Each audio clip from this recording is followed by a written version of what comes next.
નમસ્કાર દર્શક મિત્રો, સત્યસ્વરાજ ન્યૂઝમાં આપનું સ્વાગત છે। ઈંડાની લારી ધરાવનાર વ્યક્તિને સયાજગંજ પોલીસ સ્ટેશનના કર્મચારીઓ દ્વારા માર મારવામાં આવ્યું હતું, જેમાં 3 પોલીસ કર્મીઓની અટકાયત કરવામાં આવી।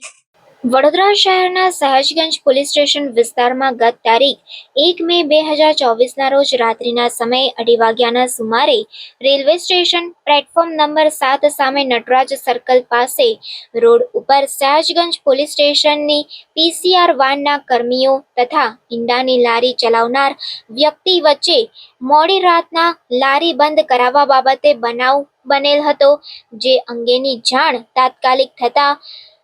પોલીસ કમિશનર નરસિમ્હા કુમાર સાહેબ તથા joint police commissioner Manoj Ninama સાહેબ નાઓએ બનાવની ગંભીરતા લઈ ઉચ્ચ પોલીસ અધિકારીઓને જરૂરી સૂચનાઓ અને માર્ગદર્શન આપતા તાત્કાલિક બનાવ સંબંધે નાયબ પોલીસ કમિશનર જુલી કોઠિયા સાહેબ ઝોન 1 તથા મદદનીશ પોલીસ કમિશનર ડીજે ચાવડા સાહેબ એ ડિવિઝન તથા સયાજગંજ પોલીસ સ્ટેશનના અધિકારીઓ અને કર્મચારીઓ પહોંચી ગયેલ અને જરૂરી કાર્યવાહી કરી ગુનો દાખલ કરવામાં આવેલ, જે અંતર્ગત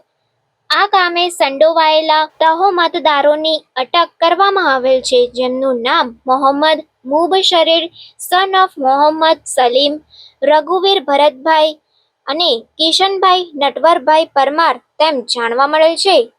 સમાચારોની ઝડપી અપડેટ માટે હમણાં જ સત્ય સ્વરાજ ન્યૂઝ ચેનલને લાઇક, શેર અને સબસ્ક્રાઇબ કરો।